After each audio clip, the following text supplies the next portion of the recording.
Assalamualaikum warahmatullahi wabarakatuh. Di sini kami akan mempresentasikan manajemen proses dan komunikasi antar proses di dalam sistem operasi.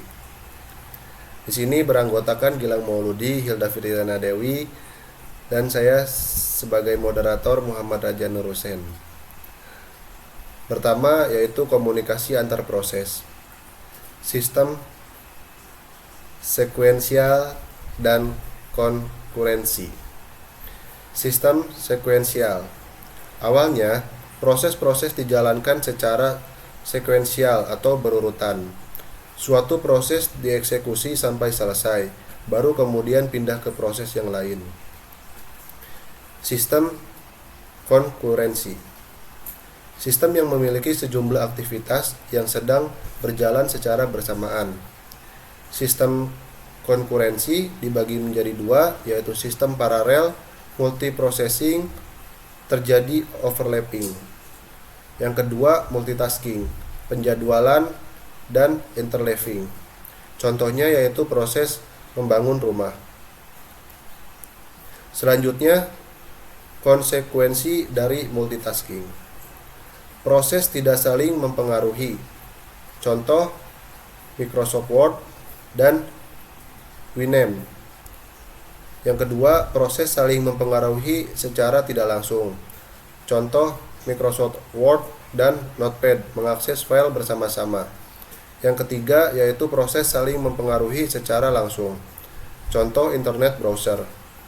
Baik, selanjutnya akan dilanjutkan oleh rekan saya, Hilda Fitriana Dewi. Masalah-masalah yang timbul akibat perebutan sumber daya pada suatu proses yaitu race condition, critical section, mutual exclusion dengan busy waiting, mutual exclusion dengan sleep and wake up, mutual exclusion dengan semaphore, event counter, mutual exclusion dengan monitor, dan komunikasi antar proses dengan metode message passing. Life cycle of process. Pengelolaan life cycle proses. Penciptaan proses. SO akan menerbitkan suatu nomor ID untuk proses yang diciptakan. SO akan membuat data record dengan ID tersebut, kemudian menyisipkan pada struktur data di memori utama yang disebut proses tabel. SO akan mengalokasi ruang memori utama untuk menyimpan image proses. Lalu ada inisialisasi PCB, masuk ke antrian ready, status, langsung ke ready, penghentian proses, mengembalikan hasil output ke parent proses yang menciptakannya, menghapus rekaman proses di semua antrian dan tabel proses. Lalu SO akan menghapus PCB dengan image proses. Semua resource dikembalikan ke SO. Setelah selesai, sistem operasi akan melakukan penjadwalan, scheduling, untuk memilih proses lain untuk dieksekusi. Selanjutnya akan dibacakan oleh Gilang Mauludi.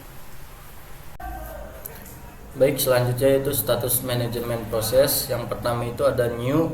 Setelah new kita ke ready. Setelah ready di running. Setelah di running kita balik lagi ke ready lagi. Setelah sudah ready kita balik lagi ke running. Setelah di running kita ke block. Setelah di block kita ke ready. Jika sudah ready kita ke running lagi. Nah, setelah running tersebut jika berhasil kita keluar. Jika di dalam blok itu ada kesalahan, itu akan diarahkan untuk langsung keluar.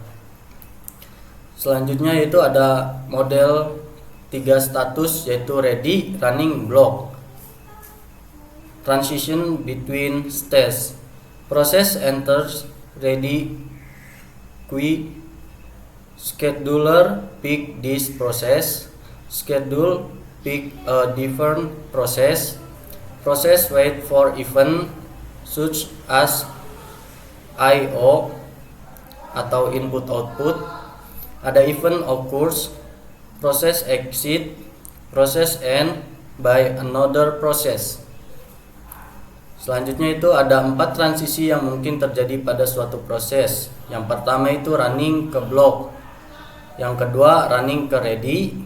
Yang ketiga ready ke running.